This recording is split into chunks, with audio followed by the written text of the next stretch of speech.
Hello and welcome to this Dota video about Ancient Apparition and his facets. We're going to go a bit in depth in both exposure and bone chill. These two things have very similar win rates, slightly less similar pick rate. One of them is a little bit more popular. Let's go with that. But we're going to go into them and discuss them and see what the mechanics are between both of them and which one I think is just a little bit better than the other one. So first, let's open up with exposure. What does exposure do? Exposure turns your cold feet into an AoE ability. It has 200, 300, 350, and 500 AoE. Now this is, first we're going to talk about is that this doesn't kick in until you have a point in Ice Blast. So for the first 5 levels, you technically do not have a facet. You have to put a point Ice Blast for cold feet to become an AoE ability, which is a bit of a minor problem with the ability. One thing I'm talking about is that once you do have this point Ice Blast, is that you can target like when you target the ground, anyone in it will be caught. This does include invisible heroes and heroes that you don't have sight of. So right now this Ancient Apparition cannot see Ricky, but he still affects him with Cold Feet, which is a nice bonus of this spell, is that I don't have to see someone to affect them with it. So if they're juking the trees or they're invisible, you can still catch them. Which is pretty nice about for the ability. It also does get improved by AoE increasing abilities, items like Gleipnir would be one of them. So this is what looks like level 1 without Gleipnir. You put the Gleipnir on and it gets significantly bigger, which is quite nice for the ability. So early, because level 1 is a bit small, but level 2s and 3s get bigger, and so that's a nice bonus for it. But Gleipnir is such a natural item for AA that it does synergize very nicely with this facet. So let's discuss the strengths and weaknesses of this facet. So we already mentioned that one of the things that you can hit invisible people, and you can hit juking people, which is nice. Another thing is that the synergy with Gleipnir, very nice. But the main two benefits of this is, one, it allows you to farm faster. You can hit all these creeps, for example, and farm them very nicely, which is, well, actually, I barely got that one. You can make it, which is very nice. You can just farm a lot faster. And it's very disruptive in team fights, right? You throw this out, you hit multiple heroes, they'll run in different directions, which is really good. But there are sort of weaknesses to it as well. The first one is that it's so small, level 1. You guys just saw it's very hard. Like, I can sort of barely get the creep, the range, and the melee creep. And these are creeps that are going to be stuck together. In team fights, early skirmishes, and enemies aren't going to group up for you. So unless you have a grouping ability, you really aren't going to get much benefit from level 1 Ice Blast or the first 11 levels of this spell. It's really difficult to get multiple people. Again, this is me sort of targeting very carefully, taking my time, and I still end up missing because they move a milli-inch. So it's not great in the first 11 levels. Once you have leveled up a little bit and you have, Gleipnir level 12, you have this, suddenly it feels like, wow, okay, I can hit a lot of people with this. But I will say that the biggest weakness for Cold Feet is that first 11 levels, and especially before you get Gleipnir, it's not really a facet. I just don't see it as much of a facet. The second weakness for this is that Cold Feet in general is not really a spell you care too much about as an AA to land.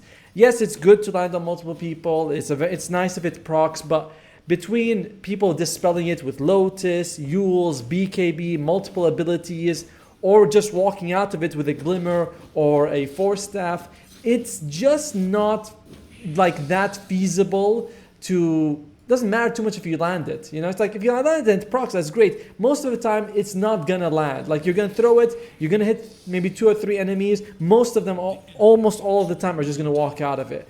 Which is not, like, it's annoying for them to do that, but you kind of want it to proc. So that's my big issue with it. However, it does get better as the game goes on. Once you hit level 18, if you can get the Dazun, whatever it's called, neutral item, it does feel like you have this very big AoE ability that you can use. Is that enough to justify it? Let's talk about Bone Chill and we'll see how we feel about that. Alright, so we discussed exposure. Let's look at Bone Chill. What does Bone Chill do? It makes that every stack of Death Rime reduce a target's armor. It also scales with Ice Blast, so every point in your ultimate does make it better, but it at least has an impact from the start of the game, which is every Death Rime stack reduced by half a point of strength. This rounds up regardless of the amount. So if you have 0.25 of a Death Rhyme stacks, which you can't get, but whatever, it will round up to 1 point. So that's kind of an important thing. Now, how many Death Rhyme stacks can you actually get in total on a target? That's the first thing you want to discuss. You can get a total of 18. This is if you take the level 10 talent for 2 Cold Feet Death Rhyme. You get 10 here from Cold Feet. You get 4 from Ice Vortex, and you get 2 from each Ice Blast and Chilling Touch. So that means you're going to be reducing a target's strength by, and you can hit this at level 11 if you with this particular skill build that I had put on for you. It's also the common one.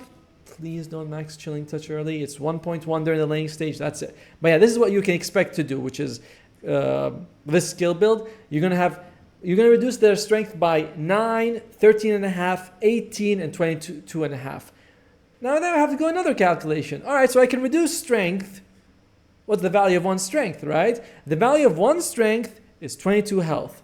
So you could say that Death Rhyme adds a certain amount of damage, which is related to the strength. So for example, at level 11 or level 10, let's say level 10 Cold Feet maxed out, you're doing 10 Death Rhyme stacks, you're also doing an additional 5 strength reduction, you're doing an additional 110 damage.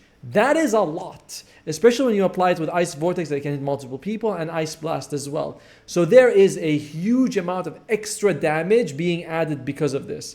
Some people have also said, hey, isn't that also good for reducing damage of strength heroes? And I'm like, sure. Yeah, that's a minor point to it, but it's certainly fine. Yeah, strength heroes do slightly less damage. I suppose also the universal heroes as well. Now, one thing we do need to mention is that if a person goes magic immune, the Death Rhyme, whatever they're called, stacks are paused or removed. So that means that they don't reduce the strength during that time. So you can see Axe, he's reduced in strength. Don't do that. You do that, you put the BKB on, he goes back to 1682. Once the BKB wears off, he'll go down to 1610 or something like that. So BKB and magic immunity and stuff like that, or dispelling it, does remove the strength losses. But it's still a solid point still as good, decent fast despite that. So which fast is better, right? I mean, we have both. We've talked a little bit about them. One of them has to come out ahead, right? And while I like exposure and have played with it a decent amount, it does have too many glaring weaknesses for me to really say, oh, it's the better facet. It's definitely the weaker one. It comes on too late, and Cold Feet itself is just, it's kind of the third most important Ancient Apparition spell. You want to land Ice Blast, you want to throw out Ice Vortexes. In between that, you might throw a Cold Feet on someone who comes near you, but it's not super valuable to do that. Again, exposure has benefits, like hitting multiple people with Cold Feet is nice. You can actually use it from further away because you have the extra AoE, so you can get like extra cast range out of it.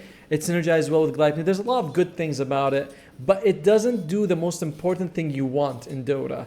That doesn't help you really get kills. If you look at Bone Chill, on the other hand, reducing at max level, at level 18, if you apply all the bone Death Rhyme stacks, you reduce strength by 23. That's 506 health you can reduce a target. Jeez, why is this guy chasing me? That is a massive amount of strength you can hit someone, like strength reduction. It helps so much in the laning stage because you're dealing so much more damage. You're slightly reducing regen, I suppose, but you're dishing out a lot more damage. You're getting more kills. So despite it not helping you farm, it's still so much better. And if you really want AoE Cold Feet, just buy the damn Aghanim's Shard, and you get it anyway. It's built into the Ice Blast. So I like both abilities, and Exposure does have merits for sure, but Bone Chill is just better because it helps you kill, and that's kind of the summary of it. Helping you get kills and improving all your spells makes Bone Chill the clear winner in my eyes, at least.